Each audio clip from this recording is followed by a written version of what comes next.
gracias al Padre José Antonio, que me ha permitido compartir con ustedes este curso de doctrina social de la Iglesia.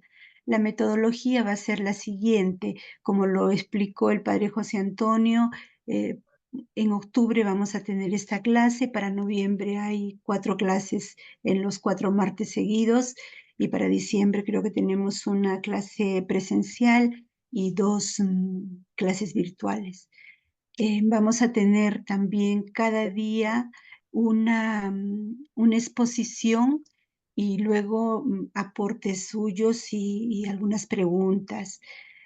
No se preocupen tanto de escribir, porque a veces los nombres son un poco raros, pero yo tengo un resumen que se lo voy a dar al Padre José Antonio para que él a su vez se los haga llegar, junto con unas preguntas de cada clase, ¿ya? También van a tener un trabajo final que lo pueden ir viendo ya y realizando sobre un problema social conectado a alguna de las encíclicas que vamos a ir viendo, ¿no?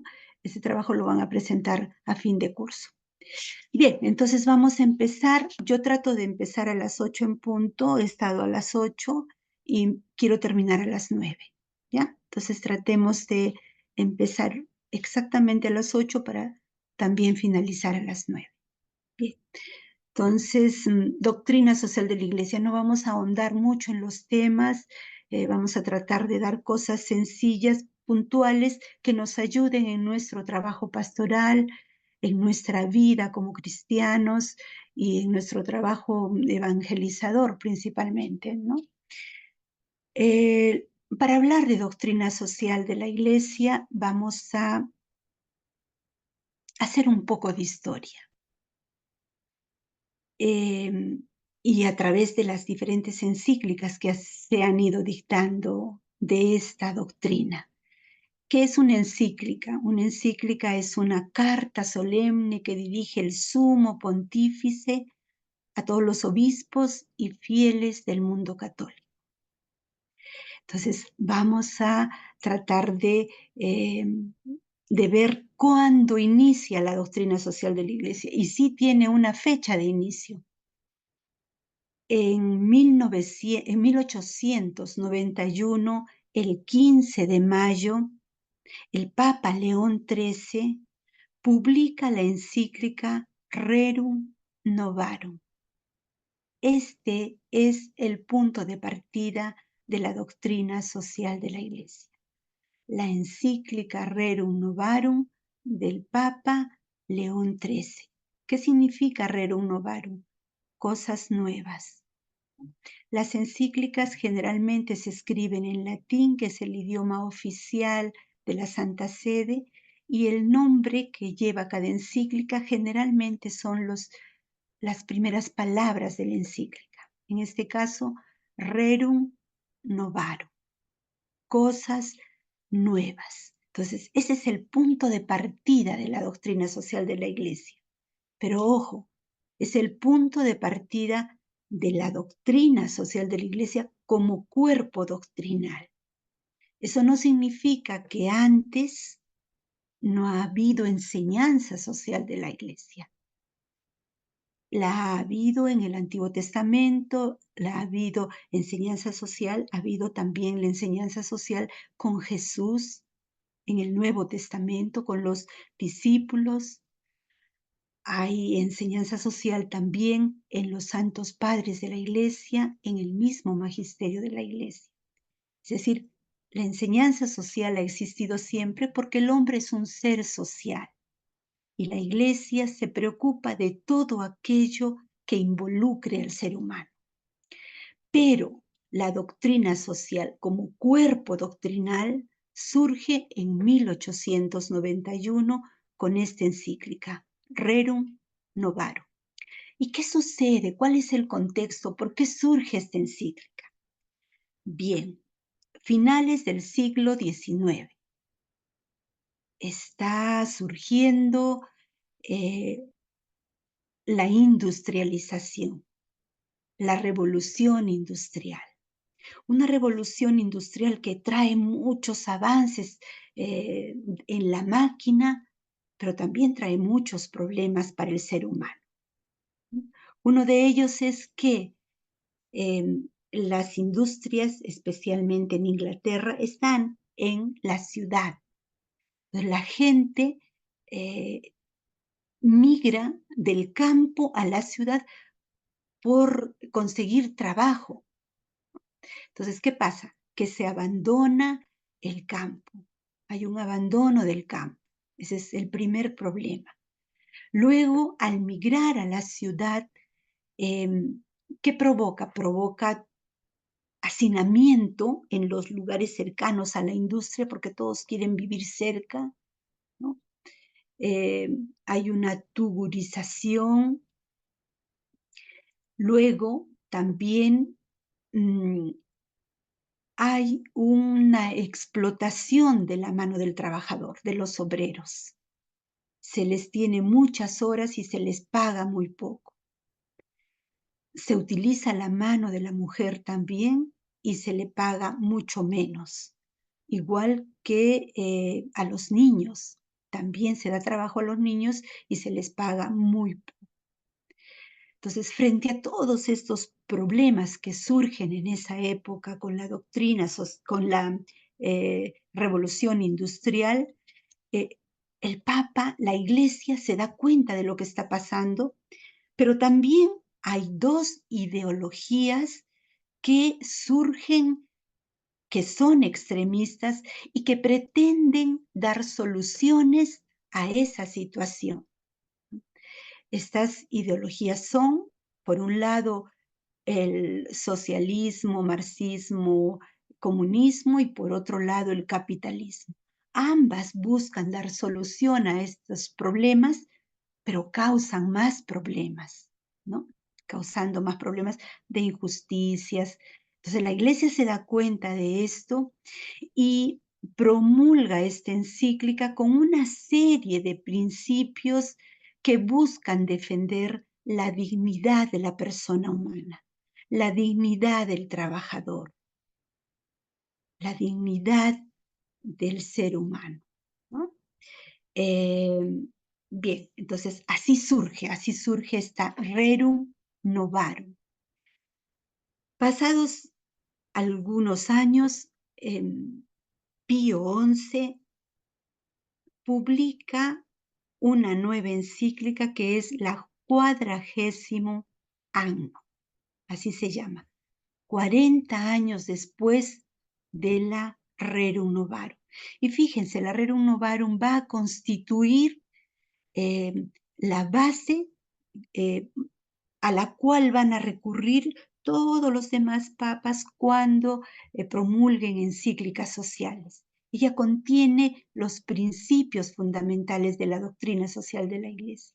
Entonces se celebra este 40 aniversario, lo celebra Pío XI con esta encíclica nueva, 40º año, que significa 40 años, a los 40 años. Entonces, ¿qué sucedía en esa época? En esa época los problemas de la industria se habían agudizado con estos dos bloques ideológicos. Y también había surgido unos cuantos ricos que eran cada vez más ricos y muchos pobres que cada vez vivían en la miseria.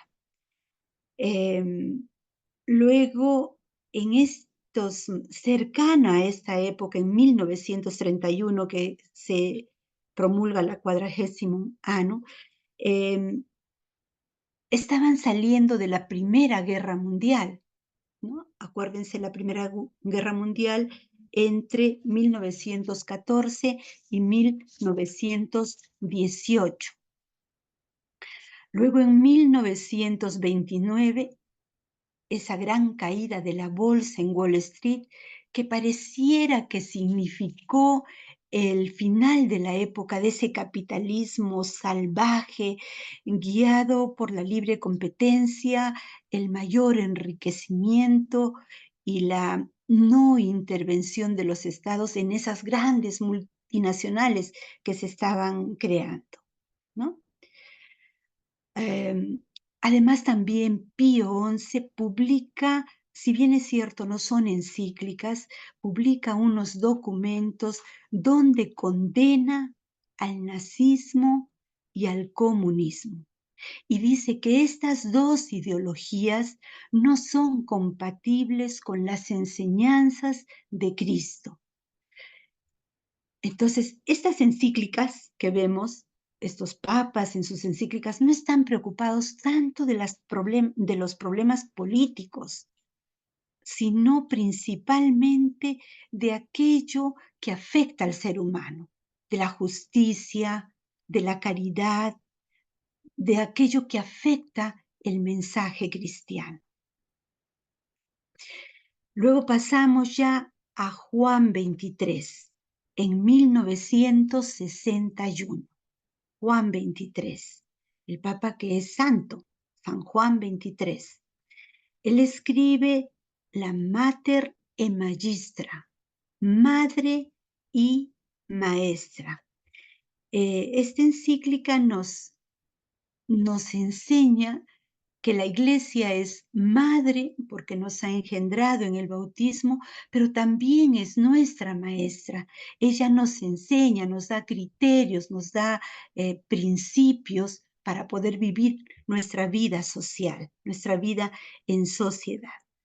Esta encíclica también advierte que la cuestión social tiene una dimensión mundial y que ya no solamente podemos hablar de personas pobres, sino que también tendríamos que hablar de naciones pobres.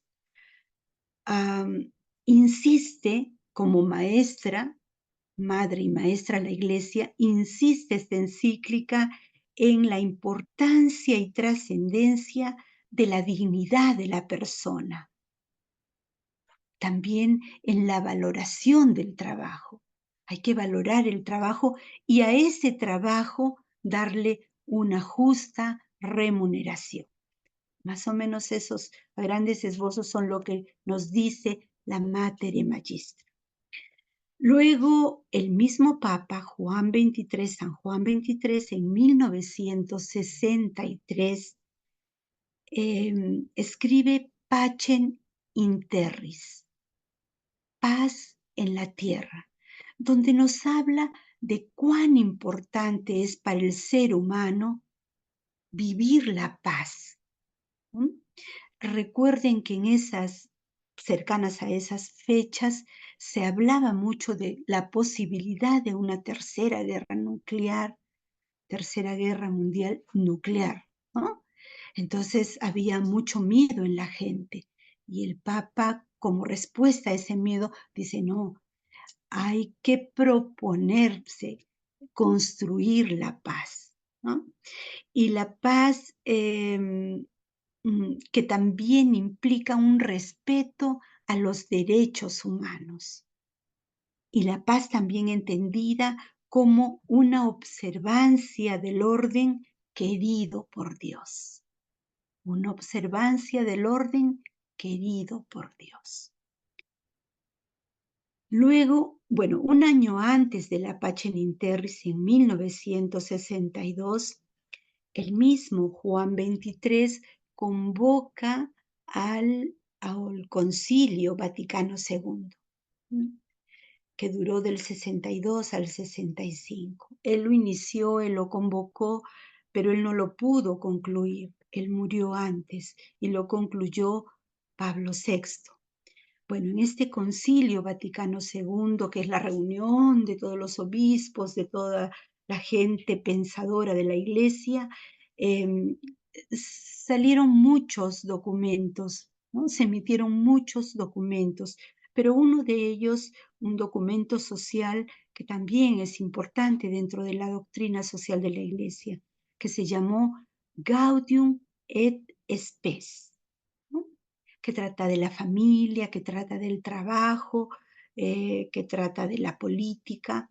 Y hay un numeral de esta encíclica, no es una encíclica, em, es una constitución pastoral, ¿no? Em, Hay mm, a ver, si recuerdo, no recuerdo muy bien el numeral, pero habla, esta Gaudium et Spes nos dice: los gozos y las esperanzas de la persona humana son gozos y esperanzas de la Iglesia, y los dolores y sufrimientos de la persona humana son también dolores y sufrimientos de la Iglesia, ¿no? Es decir, todo aquello que le pasa al hombre, la Iglesia también lo siente, la Iglesia también lo sufre, ¿no? Bueno, este es el Concilio Vaticano II. Luego, Pablo VI también, en 1967, promulga la encíclica Populorum Progressio, que habla sobre el desarrollo de los pueblos. Y habla del desarrollo de los pueblos, del progreso de los pueblos, pero desde el punto de vista cristiano, que no es un progreso puramente material, como consideraban las ideologías del momento, capitalistas y comunistas, ¿no? La Populorum Progressio describe el progreso, el desarrollo, como pasar de situaciones menos favorables a situaciones más favorables, ¿no? Es decir, donde se pueda vivir la dignidad de ser humano, la dignidad de la persona, donde podamos vivir, cuando nosotros somos capaces de vivir nuestra dignidad, así sea con lo mínimo, con lo necesario, sin necesidad de tener grandes riquezas y grandes posesiones, entonces significa que hay desarrollo, que hay progreso para la persona, ¿no? No solamente entendido entonces el progreso como, wow, yo tengo más cosas materiales, eso me da como que me eleva en mi desarrollo y en mi progreso. No, no, no. El progreso entendido como esas condiciones que nos hacen vivir nuestra dignidad. Luego, Pablo VI también en 1971 promulga su segunda encíclica que se llama Octogésima Adveniens. Es una carta pastoral, que celebra los 80 años de la Rerum Novarum. Entonces, Pablo VI aplica los principios de la Rerum Novarum a los problemas actuales, actuales de esa época. Habla mucho del racismo porque justo unos años antes, en 1968, recuerdan el asesinato de Martin Luther King, ¿no? Entonces, luego también está la guerra entre Palestina e Israel en 1967, ¿no? Entonces, esta encíclica nos habla de estos nuevos problemas que surgen a nivel social, y dice que los cristianos, ante estos nuevos problemas, no solamente estamos llamados a la reflexión, sino también estamos llamados a la acción. Hay que actuar, hay que hacer algo. No solamente hay que orar y es muy importante, pero también hay que convertirnos, hay que hacer algo por los demás, hay que hacer algo por lograr la paz en el mundo. Eso nos dice Pablo VI. Y luego ya de Pablo VI viene Juan Pablo II, San Juan Pablo II, que tiene 4 encíclicas sociales. 4 encíclicas sociales. Es el que más encíclicas sociales tiene. Bueno, también es el que estuvo bastante tiempo en el pontificado, ¿no? Como 27 años más o menos. Bien, entonces Juan Pablo II, su primera encíclica en 1981, a los 90 años de la Rerum Novarum, eh, promulga Laborem Exercens, que habla sobre el trabajo humano. Para el trabajo que ustedes van a realizar para fin de curso, este es un tema muy bonito, porque toca eh, al trabajo humano, al trabajo como desde una perspectiva más humana. Incluso él habla de una espiritualidad del trabajo y dice cómo el trabajo nos, nos hace ser mejores personas. El trabajo debe dignificarnos, no debe anularnos, no debe borrarnos, no. El trabajo debe dignificarnos, ¿no? Dice que el hombre debe transformarse para bien con el trabajo. Y con el trabajo, de que nosotros estamos colaborando con el, la fuerza creadora, con la creación de Dios, ¿no? Ese es el trabajo. Luego también él señala en esta encíclica cómo los socialismos tratan a los seres humanos solamente como instrumentos de producción y no como personas sujetos de trabajo.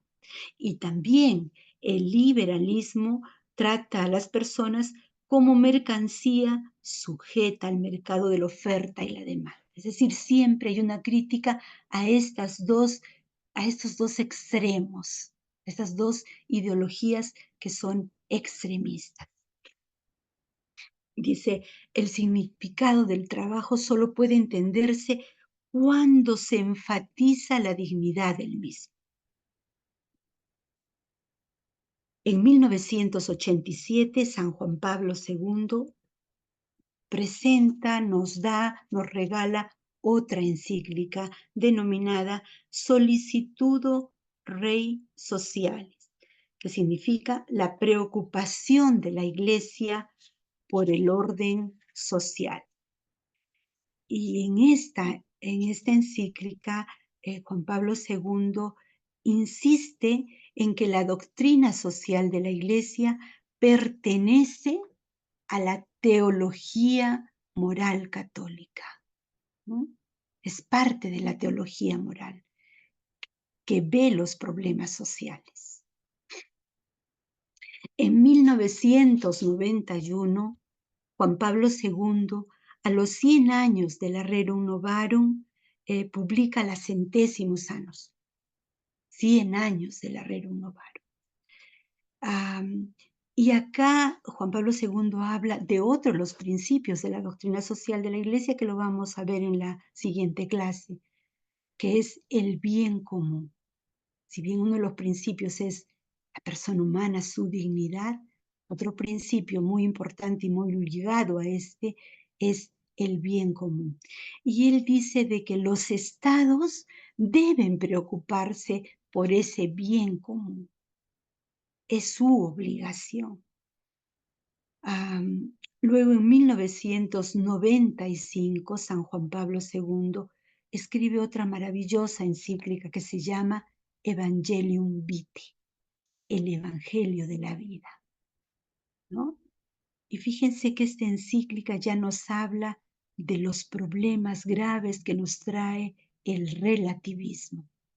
Es decir, ese relativismo que ahora está muy presente, incluso en nosotros los católicos, ¿no? Ese relativismo que nos hace ver todo igual, todo me da igual, todo me da igual, ¿no? Entonces, él critica esta postura y critica también ese desafío al que, o esa forma cómo se está implantando la cultura de la muerte con el aborto. defendida por el aborto, una cultura de muerte defendida por el aborto. Hace un llamamiento a la evangelización y dice es necesario evangelizar para motivar, para informar y motivar las conciencias de las personas, ¿no? Cuando motivamos, cuando informamos las conciencias de las personas, vamos a ser capaces de transformar nuestra cultura. A ver, vamos a ver, ese es Juan Pablo II con la Evangelium Vitae. En el 2004 no surge, no se publica otra encíclica, pero surge un documento muy importante para la doctrina social de la Iglesia, que es el compendio de la doctrina social de la Iglesia, que es el resumen de la doctrina social de la Iglesia. Si nosotros queremos profundizar en estos temas, podemos ir a ese compendio. Este compendio es propuesto, es promovido por San Juan Pablo II y es como colaborador de este compendio está el que luego sería Benedicto XVI, ¿no? Sale en el 2004 sí, y es como el catecismo de la doctrina social de la Iglesia. Luego ya viene Benedicto XVI. Benedicto XVI, que tiene 2 encíclicas. Deus Caritas es, Dios es amor, en el 2005, donde habla que la actividad caritativa de la Iglesia es expresión del amor de Dios. Nosotros debemos basar nuestra caridad en ese encuentro personal con Dios, en ese encuentro personal con Cristo que mueve en nosotros nuestro corazón para acercarnos al otro, ¿no? Luego nos dice que el amor de Dios por la humanidad se expresa especialmente en la encarnación, Es el máximo acto de amor de Dios hacia nosotros. La segunda encíclica de Benedicto XVI, el 2009, es Caritas in Veritate, caridad en la verdad, ¿no? Donde profundiza en la doctrina social de la Iglesia, fundamentándola en el amor y la verdad, ¿no? Pone un acento especial en la caridad antes que en la justicia. Él dice que lo más importante es la caridad y luego por ella viene la justicia, ¿no? Luego ya tenemos al Papa Francisco, que ha publicado 2 encíclicas sociales. La primera fue publicada el 24 de mayo del 2015, que se titulaba Laudato Si. Seguro que muchos de nosotros ya la hemos leído y la hemos meditado, ¿no? Alabado seas, haciendo referencia a San Francisco de Asís. Laudato Si. Habla sobre el medio ambiente. Y hay algo bonito que dice acá el Papa Francisco.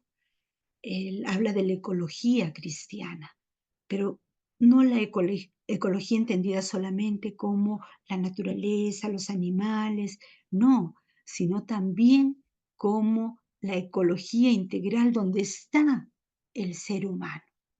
Por eso condena el aborto, la eutanasia, que son atentados contra esta ecología, ¿no? Él habla del respeto a la vida humana, que respetar la vida humana. En su segunda encíclica, que es el 3 de octubre del 2020, hace poquitos años, ¿no? titulada Fratelli Tutti, ¿no?, que habla sobre la fraternidad y la amistad social.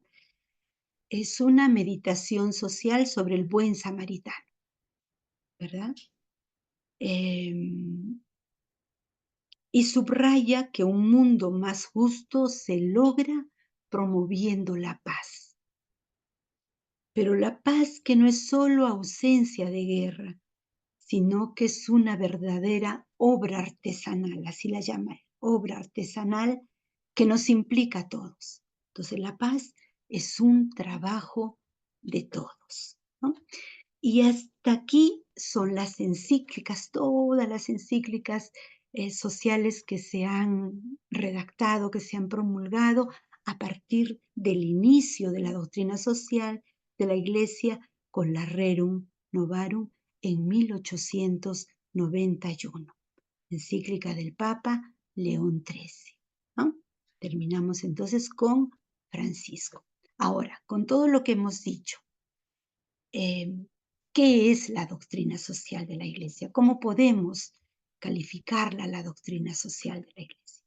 Podemos decir primero que la doctrina social de la Iglesia es parte de la teología moral.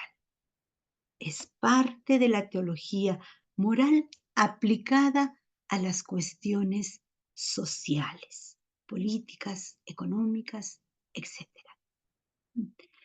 La doctrina social de la Iglesia también busca salir al encuentro de esas realidades sociales para ayudarnos a discernir lo que está bien y lo que está mal.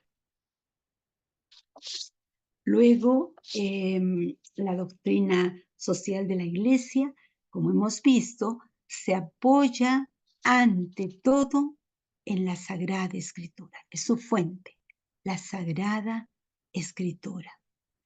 Y también se apoya en la tradición y en los padres de la Iglesia y en el magisterio de la Iglesia. Entonces, ¿cómo podemos definir? Les he sacado ahí una definición que se las voy a enviar después con el documento que les he preparado, ¿no? Con un resumen de esto.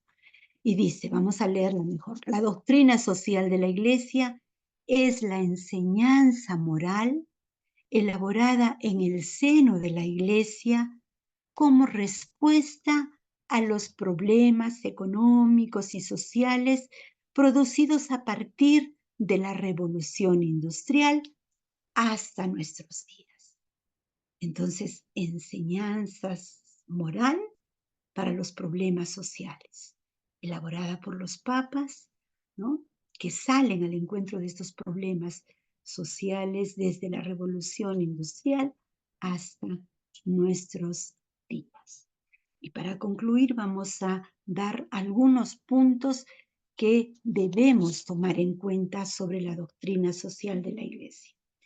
En primer lugar, la doctrina social de la Iglesia surge porque el ser humano es un ser social, ¿no?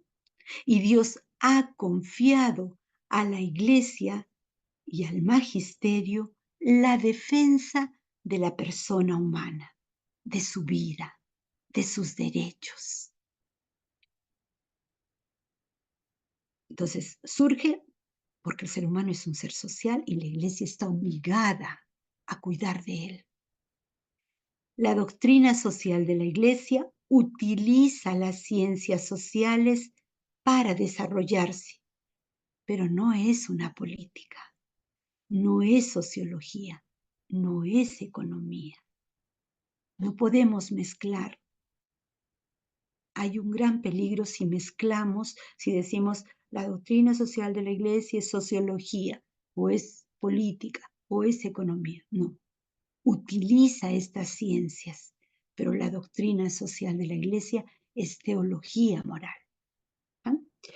Luego, la doctrina social de la Iglesia, desde la Rerum Novarum, nos ofrece principios para reflexionar sobre estas cuestiones sociales, ¿no?, para que nosotros como cristianos sepamos comportarnos en el mundo social, sepamos tomar decisiones de acuerdo a nuestra fe en estas situaciones a veces difíciles que se nos presentan. En segundo lugar, nos da criterios para juzgar lo que está bien y lo que está mal a nivel social. Nos da principios y nos da criterios. Luego, la doctrina social de la Iglesia no nos da soluciones, no nos da soluciones concretas. Nos da principios y somos nosotros los que debemos decidir en las situaciones sociales. Alguien decía que la doctrina social de la Iglesia no hacía política, lo que hacía era formar políticos. Eso hace la doctrina social de la Iglesia. Nos forma para que nosotros podamos asumir tareas en la sociedad, ¿no?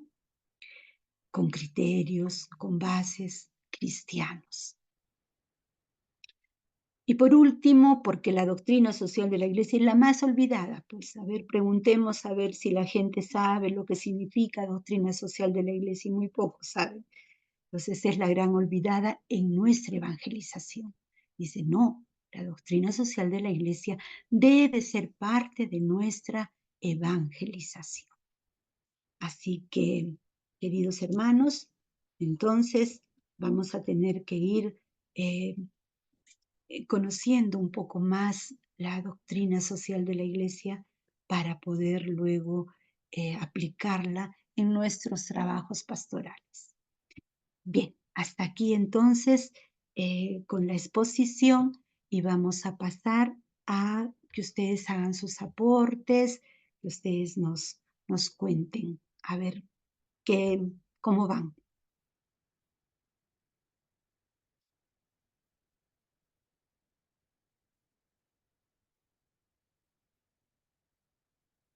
¿Aló?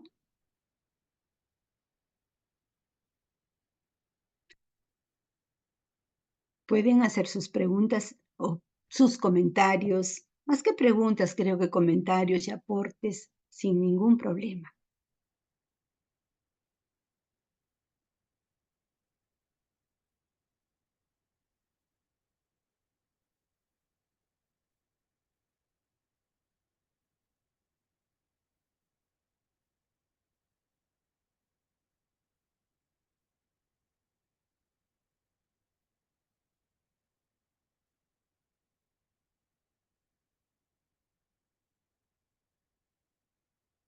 ¿Quién es la secretaria de...? Sí, Miss, Maestra, buenas buenas noches. noches. Buenas noches, buenas noches.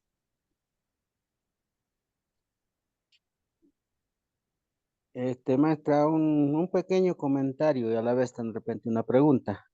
A ver, Si bien es cierto, la doctrina social de la Iglesia han sido elaborados con fines que, digamos así, sería con la mejora de la convivencia del ser humano, ¿cierto? Eh, pero ahora la gran pregunta es, o sea, ¿por qué no, por qué el ser humano no, pese a que hay esas doctrinas, siguen lo mismo, ¿no? O sea, siguen los problemas sociales, como usted manifestaba, el aborto, por decir, el aborto incluso se hizo muy común ahora en estos tiempos, ¿no? A vista de todos, nadie va a tapar sus ojos, a los mismos jueces, los mismos policías saben, incluso hay abortos con letreros puestos, ¿no? Los postes de las ciudades, de las grandes ciudades, peor, ¿no? Con unas frasecitas bien hermosas que de repente la gente no se da cuenta, pero al final es un aborto. Los mismos personal de salud lo practican. ¿Mm? ¿Y a qué se deberá esos problemas? Bueno, en cuanto al trabajo, lo mismo, ¿no? En estos tiempos hay explotación abismal y hay gente también que se gana el dinero así de lo fácil, ¿no? Esa es mi pregunta, maestra, no sé. bien, muchas gracias. ¿Tu nombre es? Mi nombre es Viane, desde Viane. la ciudad de Huancavelica. Oh, de Huancavelica con el frío. Bien, bien, Viane. Bueno, un cristiano defiende la vida. es un principio básico. Un cristiano no puede promover el aborto porque defiende la vida, ¿ya? Entonces, y en el aborto, ¿qué estamos haciendo? No es el cuerpo de la mujer, es una nueva vida, es una nueva criatura de Dios que está creciendo. Entonces, cuando hay un aborto, este es el crimen más grande que hay por dos razones. La primera es porque es ya vida y esa vida depende de la madre. Y la segunda es porque es un ser humano indefenso. No puede hacer nada para defenderse. Entonces, si yo soy cristiano, yo voy a defender la vida. Si yo promuevo el aborto, significa de que o sea, no creo en Cristo. No creo, no soy cristiano, ¿ya? Y otro de los grandes problemas que tenemos, y lo habíamos dicho en la revisión de las encíclicas, es este relativismo. Es decir, todo nos da igual. Entonces, yo miento, sí, pero es una mentira chiquita, ¿no? Pues nada, no pasa nada. Yo robo, no, pero era poquito y tiene. Es decir, todo nos da igual, ¿no? Entonces, si no somos claros en cuáles son nuestros principios morales, si no somos claros en lo que está bien y lo que está mal, vamos mal. Por eso es necesario formarnos. Por eso es necesario, lo decía en alguna de las encíclicas, formar nuestra conciencia para luego nuestra voluntad actúe de acuerdo a nuestra conciencia, ¿no? La sociedad lamentablemente nos propone, nos anima con los antivalores, pero nosotros, ser cristiano no es fácil en este tiempo. Bueno, no ha sido fácil nunca, pero no lo es fácil ahora. Entonces, si es que hemos decidido ser cristianos, tenemos que ser consecuentes con ello. Bien, Vianney. ¿Alguna otra, Entonces, algún otro maestra, comentario? entonces en conclusión podemos decir que no somos cristianos, o sea, concluyendo así, así de Pues manera, yo no sé porque si tú, sí, si tú promueves el aborto. Yo creo que no. Yo creo que tú eres un defensor de la vida. Entonces, si eres un claro, defensor de la vida, eres un cristiano, pero ¿no? este problema arraiga pues casi a todos nosotros, no es que uno lo hace, sino también a veces tú ves y te sientes incapaz de, de denunciarlo, digamos así. Ya.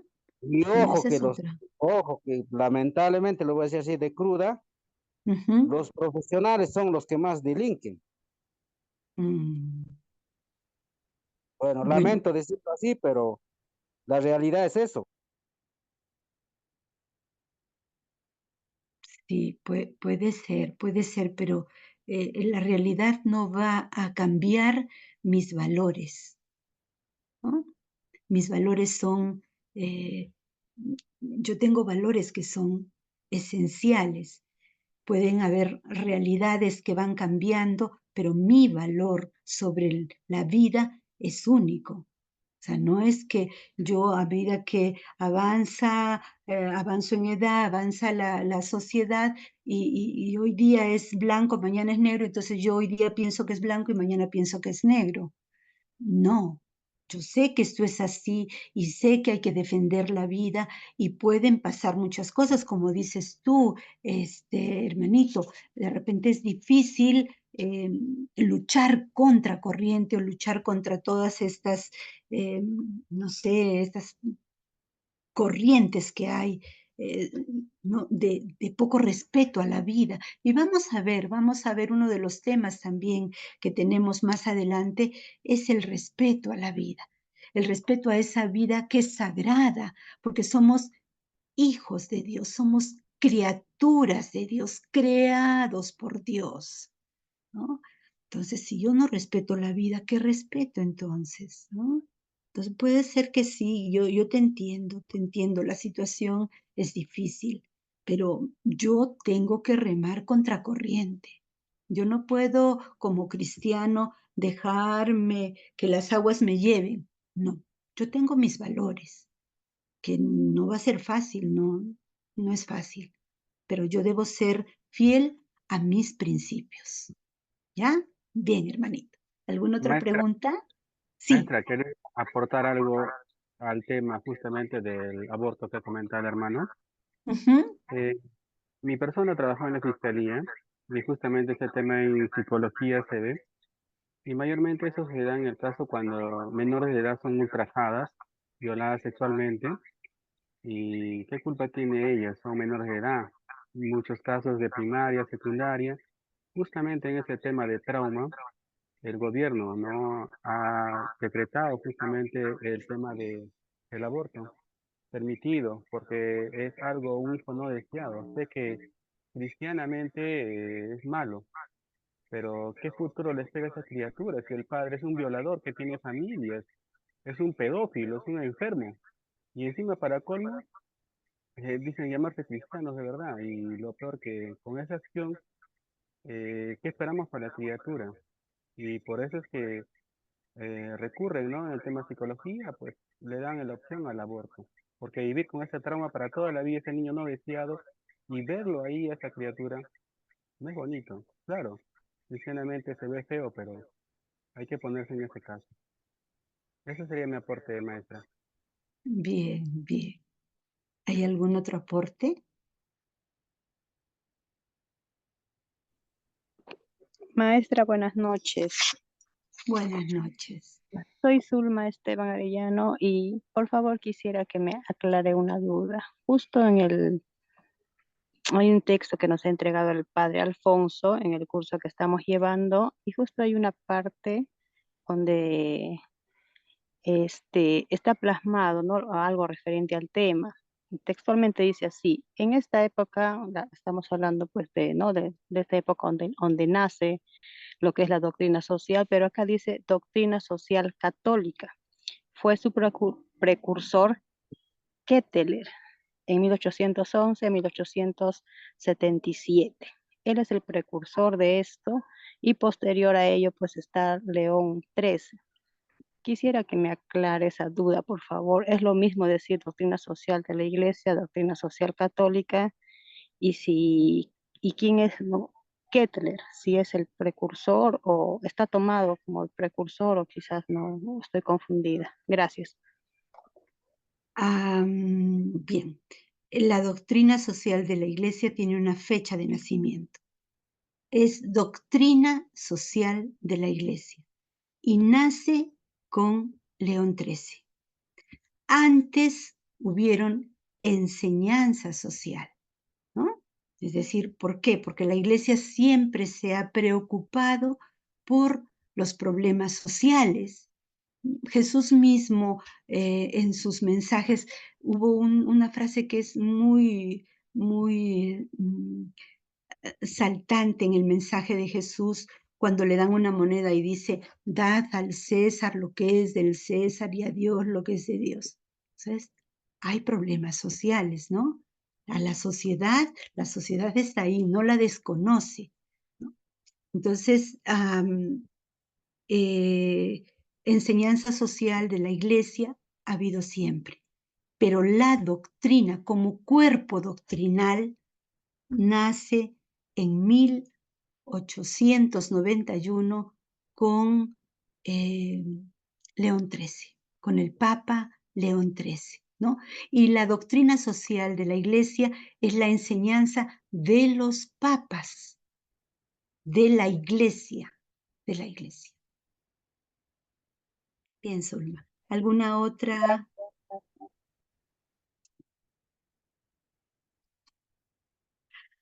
¿Alguna otra? O si no, ya son las 9, entonces a mí me gusta empezar a las 8 y terminar a las 9. En eso hemos quedado con el padre. Entonces yo no sé si alguien tiene alguna consulta, algo o algún aporte, porque siendo las 9 ya podemos dar por concluida la clase. Yo les voy a mandar de todas maneras el resumen de la clase de hoy y las preguntas para que ustedes puedan responder y me las presentan en el transcurso hasta la próxima clase, ¿no? Y para que vayan viendo también cómo pueden formular su trabajo hasta fin de curso. ¿Listo? ¿Bien? ¿Estamos de acuerdo? Sí, Bien. maestra, gracias. Bueno, muchas gracias a ustedes y cuídense bastante y nos encontramos ya en la primera semana de noviembre. ¿Listo? No se olviden de hacer la tarea.